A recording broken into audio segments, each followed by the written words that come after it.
So this week, obviously, so far so good as of Thursday's close. We haven't had a close below mid vamp since pretty much end of June, and before that, the tariff post Liberation Day lows. Yeah, it's been a while. I wouldn't even count that one in June. That was just a little fake out. It's been so long since we broke below mid vamp, like a clean, actual full break. And Yeah, I'm definitely getting the feeling that this is getting overextended, but at the end of the day, like we've seen the NASDAQ do this before, especially coming out of such a large drawdown. It's gonna have some extra fuel in there and go a lot further than people expect. I think that's a good point to touch on there. There's a difference between when like you extend, like for example here, right? So after 23, 22 into 23, this is pretty much all of 23 and some of 24 is post um and I'm talking about 2023, 2024 Nasdaq declining 20 plus percent. This recovery here is mostly just you getting back to break even. It's when you go on these extensions, kind of like this, where it's really just all-time highs every single day, day after day, and it goes vertical, right? That's where you have to be concerned. Like if you look on in the scope of what we've seen, I always like to like break this down to where have we actually gone. If I bought the highs in of 2025 before this drawdown, I am now up 4.15%.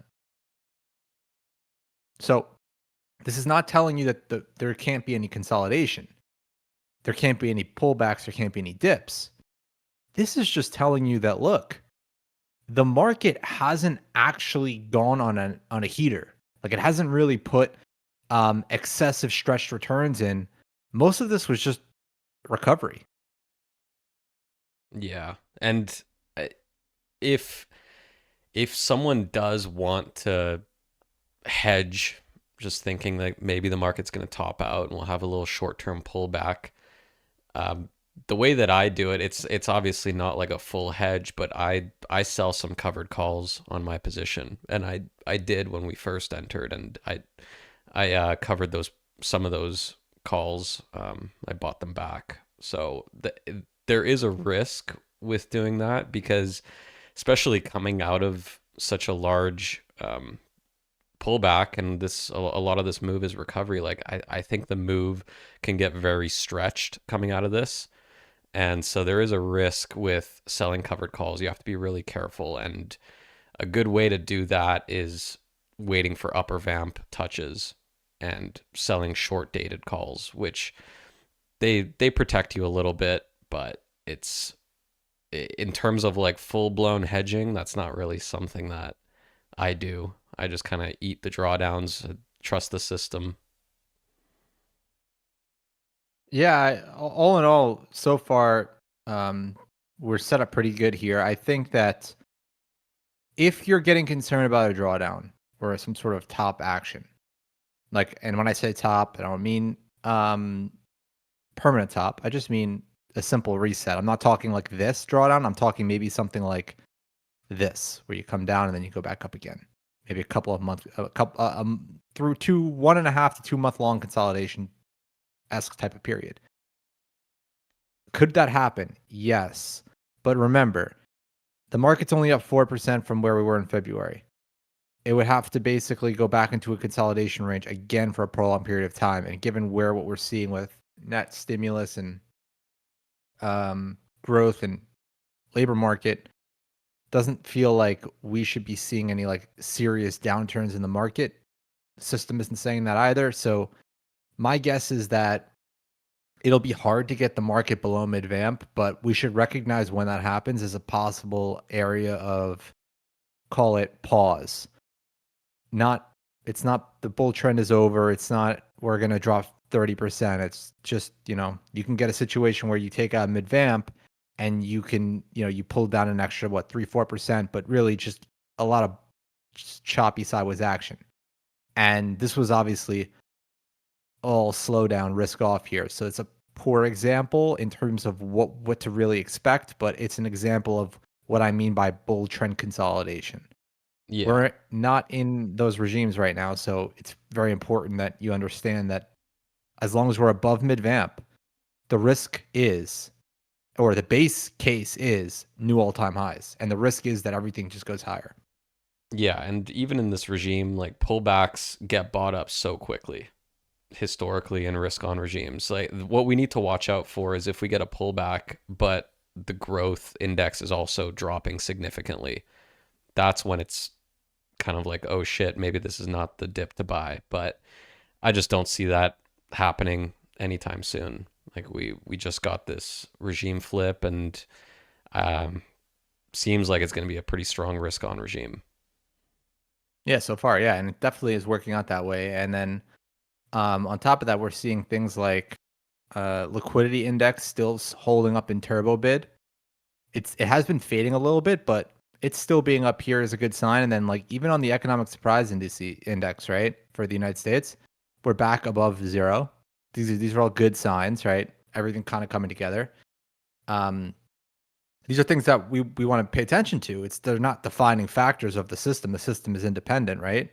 But they are things that will help us navigate and give us some idea of where things could be going. Like we spent a lot of time here in negative territory after the post going into and then post Liberation Day, that it almost is somewhat expected that somehow we shake up to the upside here and we just start putting in some more consistent upside surprises, and that would in turn be welcomed in an environment like in this risk on environment. Yeah. And I want to talk about what we've been talking about lately. Uh, CAIE. Do you want to kind of touch on that? It's an idea that we've been having, um, kind of what to do with cash that is just sitting there for anyone that's trading futures.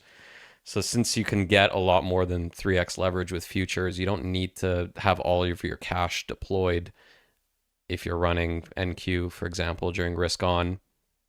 What do you do with that extra cash? And um, we there is this new ETF that came out, CAIE, which is uh, I think it's the only one of its kind, right? With these notes. So far, it's the only one that I've seen. Yeah, that's pretty public. That's publicly traded and somewhat liquid. Yeah. Yeah, and it's much better than a covered call ETF. A lot safer and pays a higher yield as well. So this is something that I'm gonna put my extra cash into while I'm holding futures.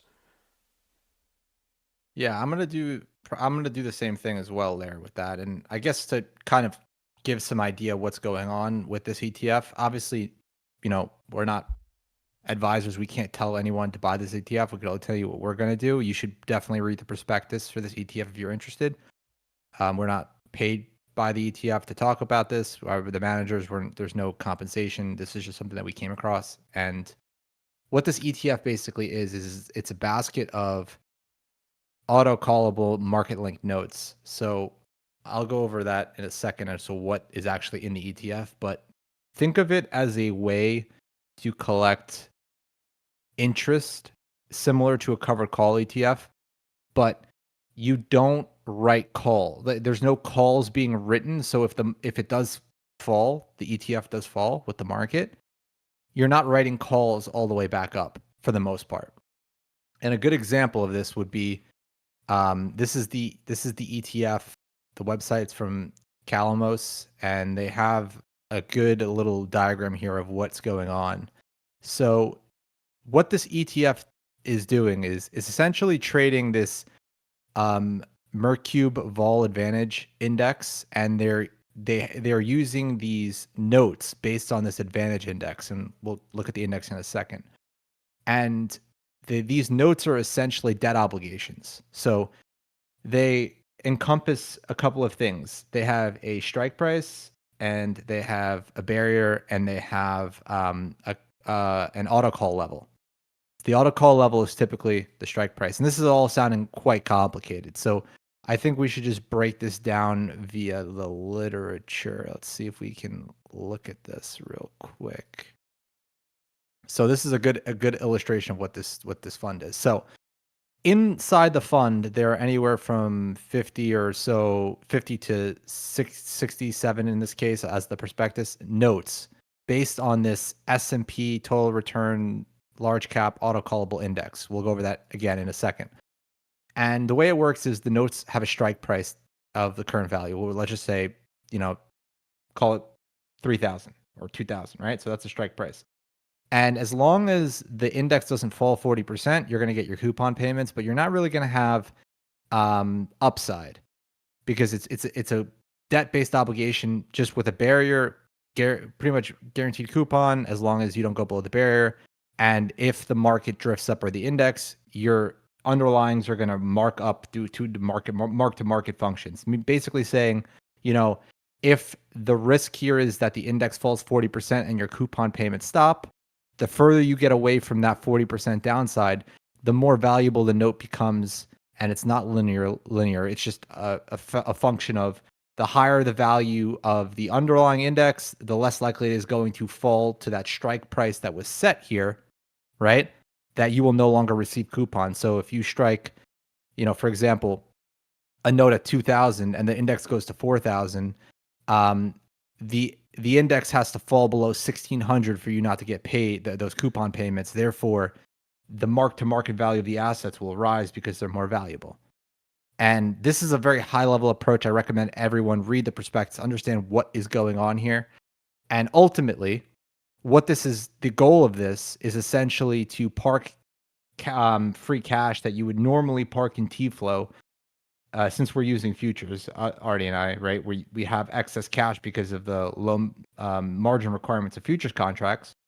We can park excess cash in a vehicle like this. And as long as the market doesn't absolutely lose it to the downside before we can sell our risk on positions, right? Given, again, remember, our model is and our system are typically going to identify and sidestep major risk off events. So there might be a short period beforehand where we do eat some drawdown, but the idea here is that there's cash that's earning 12 to 14% on the sidelines on top of the risk on allocation. So this is extra risk. You are taking theoretically additional beta risk here into your portfolio.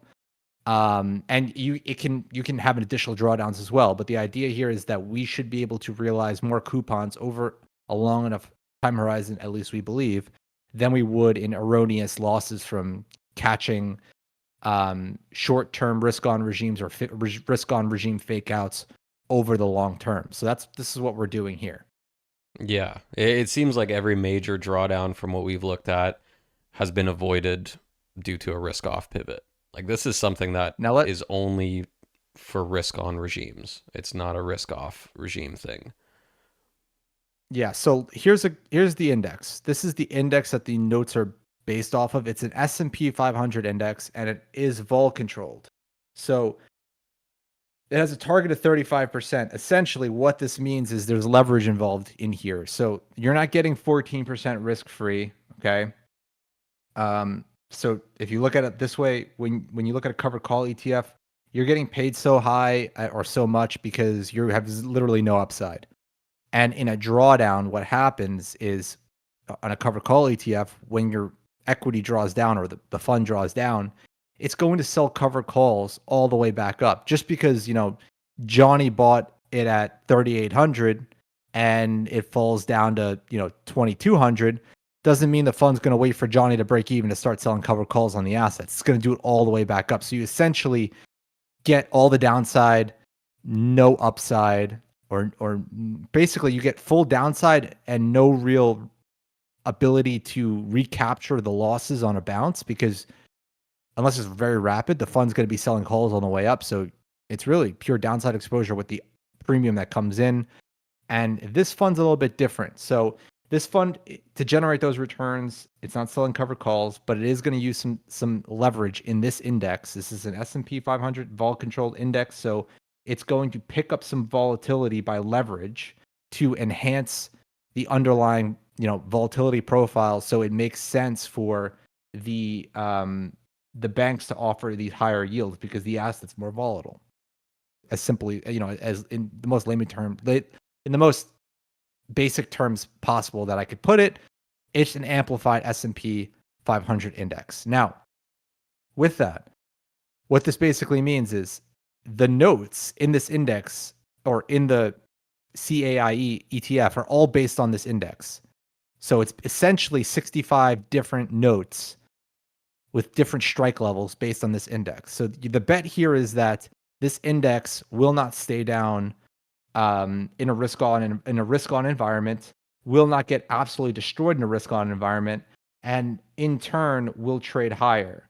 Now, the important part to understand here, I know I'm probably going over some heads with this, but you need to pay attention when you do this to the weighted average maturity. So this is not something that you can just blindly purchase. And we spoke about this in the Discord and chat, and we'll continue to speak about it as we're watching this. But if you take a look at what's going on right here, right? So the notes are 5-year maturity notes with 1-year auto call features. And again, trying to keep this so basic, but 1-year auto call basically says, look, after the first year, if the underlier is above the strike value, the strike price, the strike price of the date of which the note was struck, right?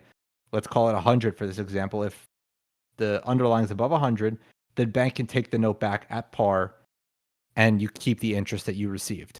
Basically, again, simplified, if the things are up a penny or so from when you struck them, after a year, the note gets removed from the index, you keep the interest received, or the ETF holders, and they put another note on. Very, very straightforward. So right now, because the market's been pretty volatile, as you can see, since the beginning of the year with the tariff headlines and everything, there's a lot of underlyings in the note, right? Underlying notes in the ETF that have higher strike prices. They're struck within this price range up here from June to January, February 2025. You could see that in the basket here. You see how they're all underwater. You have all these negative dots. You could see the dates at which these were struck. Jan 2025 issue date, Jan 2025, December 2024. They're still underwater. So basically, if risk on were to continue, this index is to go higher in a risk-on environment, right, with the S&P. Therefore, these notes that are currently mark-to-market negative will at least return to zero. So you basically have 5 and 5.4% of automatic appreciation in here on an average, average mark-to-market discount of 5.5% upside on just these notes reaching par that are marked down. And then once we get up there, what's going to happen is, as you hold, these can all start going positive in an environment where the market's running. Simply put, you want to buy this basket when these notes are not at a premium. So these notes right now are not at a premium and they're at a discount, meaning that there is some upside. At least I want to buy them when they're at a discount because I have some baked in upside now if the market recovers further in risk on.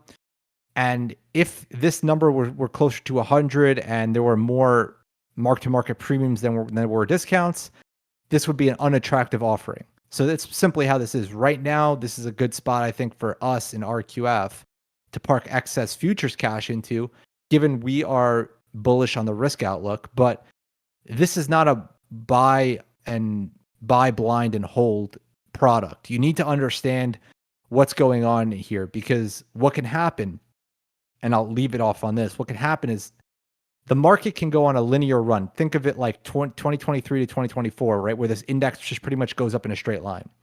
So all the notes that were struck in this period in the index over the last like 2 years or so, right? All the notes that are struck down here, they essentially are going to be well below market. So there's going to be a significant premium on the holdings. So if you're buying in, you're essentially paying up on the on aged assets. They're going to have to mature at par, and they're all going to get marked down. So you're essentially paying up for security on prints on coupon payments, and that's not something that you would want to do. So this might again sound very confusing for listeners. So just keep it we'll always keep it simple in the chat. That's why we have the Discord chat room, the think tank. We'll go over everything we're seeing live, and this way, you might be hearing this now and being confused or not have a complete understanding, that's what Discord's for. You ask us questions, we explain everything as we see it in real time, and you can kind of get an idea of how this um, this position would work in our books in real time. Yeah, it's pretty cool. I'm excited for some more of these ETFs to come out with different risk profiles because it's not quite a cash equivalent, not even close. No, no, it's not. It's there's definitely risk here, and like you just said, this is one of the newer types of ETFs out there in terms of this product. I mean, this product's been around for decades, right? The auto call notes, the auto call corporate bonds is what they are. It's been around forever. Just in the format that we can just easily access them via ETF has not. And I think that this is lucrative if you know what you're buying when you're buying it. If you're, you know, if this was at a mark to market premium of like 105, right? You're paying 5% over over the over par value for the notes. It's, you know, you're essentially going to get, you're taking a 5% loss to get paid a coupon. At that point, you know, it might be more lucrative just to lay off of it, because at 14%, obviously it makes sense in the fact that if you think risk on is going to continue. Now, it's not a very easy product to understand either, because you basically have to have a good understanding of discounts and bonds and how the mark to market functions work. Like, why are these bonds over here worth less than these bonds over here? And that's a function of timing, really, when the notes were put into the ETF. So understanding this is just another way for us to take advantage of our risk cycle. Like, this ETF, I think, will be something that is comparable to cover call ETFs, where if you have a dip, as you can see here, this is going to be this is the ETF. This is the index, actually, based on like what the ETF is based on. So this is the underlying index. You could see here that like it generally does recover. So the goal here is obviously to not be participating in any serious drawdown, which our system, we can thank that for. That will prevent that from happening. At least it has historically.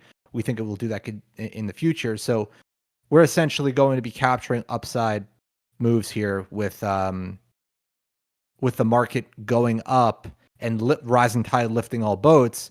But we have to just be vigilant that, you know, you trim. So Artie and I were discussing this. It's probably a good idea, right, to take a position here where, at least for me, the way I'm thinking about it is risk on regimes. Like, regimes tend to be somewhat moderate or to long, right? They don't have, it's not a 1 or 2 week ordeal. So if you can establish a position early on and you see it really rise, like, you know, you see the fund up with dividends 10, 12%, 15% over the scope of the risk on regime, you could start taking risk off the table in the sense that, you know, you can move that allocation that should be in T-flow back to T-flow and kind of take some of that surprise risk off the table, where, you know, you shift from risk on to risk off and everything gets hurt. So this is more risky, but I mean, you know, we already 3 times leverage our equity exposure. We're not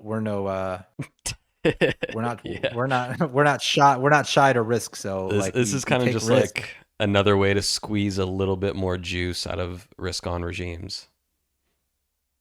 Yeah. Now, if you think that, you know, there's a million ways you could run this. If you're like, okay, I want to put money in here, but I'm afraid of downside. Well, you can simply just buy SPY puts. It would help quite a bit, in the sense that if you were to buy this, you go, you know, 12 months out, maybe you'll spend 3% at the money or something for puts, 3-4%.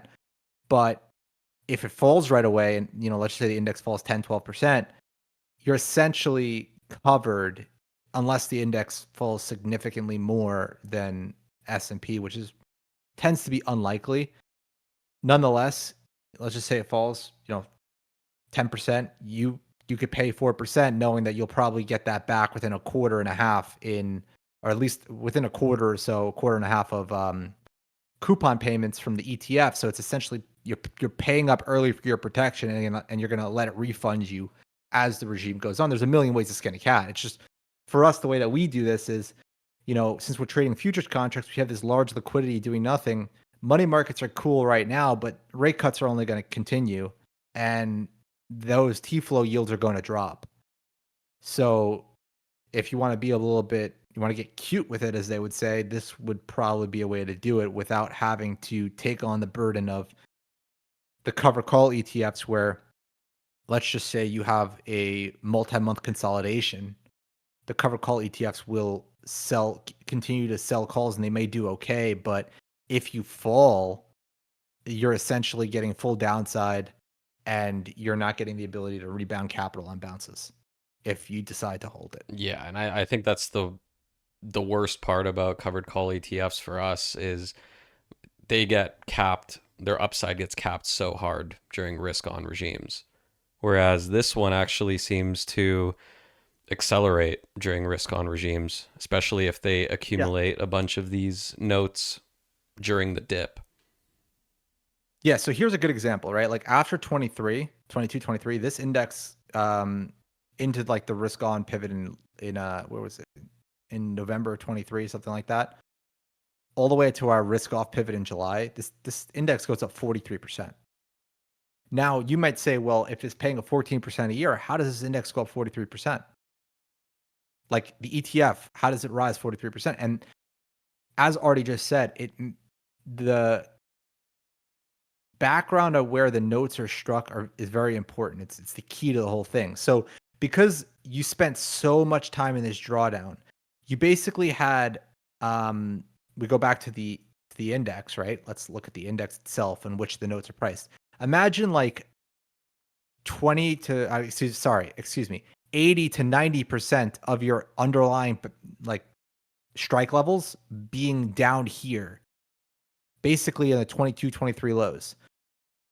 If you expect a risk on, this would be a good place to put cash, because what's going to happen is all these mark to markets, right? They're going to all rip, because your risk essentially is going to be from 40% below this barrier. Meaning, again, simple terms, if you strike the note here at 2,500, right? You strike the note for 5 years, you're essentially going to be in a position where, see, that the note has to fall 900 something points, and the underlying has to fall 900 something points for the note to no longer pay. Basically, the note strike has to be 900 points higher than where the market price is, meaning the market price has to fall 900 points, right, from these levels, for you not to get your coupon payment. So at the time when you buy them down here, they're marked at par. It's marked at 100, right? You buy the note, it's marked at 100. They have to fall 40%. That's the deal. But if the market rallies 30%, what happens now is the note still has to fall 40, or the underlier in the note has to fall 40% from the lows, not from where you are right now. So those notes end up trading at a premium, because the ability for you to no longer collect a coupon payment drastically falls as the market rises, because not only do you have to go back to where the note was struck, the index has to fall 40% from that level. So they become kind of like in the money calls that, like, the odds of you expiring worthless are lower and lower and lower. And therefore you can have these huge premium surges. Here's a good example. The longer we're down here, right? The longer we're in this dip, the more that notes will in the underlying basket of this index, right? They'll get rolled over into lower and lower values. And then when we rip out of this, those those underlying mark to market values are going to go much higher. Because again, the barriers, think of like the average barrier slowly drifting lower and lower and lower, the more notes that get called out. And if we go to the basket, very simple, right? You could see here that just in the next couple of weeks, right? So we have this is tomorrow, right? This is next week, and this is the week next week as well. We have 3 notes by the end of the month here that will get removed from the underlier here and get restruck, and these dots will get removed from here, and they'll show up all the way over here on the 5 years, because they've been in the note for a year and a half or something along the lines, right? And in turn, their strike is going to be roughly the same, and will be reset back down to where we are right now. So now you're going to have longer notes, lower strikes, more leverage per se if the market were to move up, and you're going to get inherently higher mark to market values in a real upswing. So you kind of want to catch this ETF to sum it all up, in the early stages of risk on, when the mark to market values are still kind of junky like this, because you're able to essentially catch all, like, you're essentially catching, what is it? It looks to be is 30 or 40 notes below market value at a discount. And as the bull market or risk on regime continues, these will all trade up and you'll catch you'll basically cover the gap on this in your holdings. Plus you'll get the coupon payments that are getting kicked out. As you can see, the only the way that these things don't pay out the coupon payments and the dividends will stop in the fund is if these dots start going below the coupon barrier, 40%. But that would require the market to get absolutely hammered, and we would be in risk off in that period, and we will automatically be out of this in risk off. Thank you guys so much for listening. If you have any questions and you want to know how we're positioned in real time, how we're taking advantage of the market today, go to our website at market-radar.com, sign up, and get access to our models now.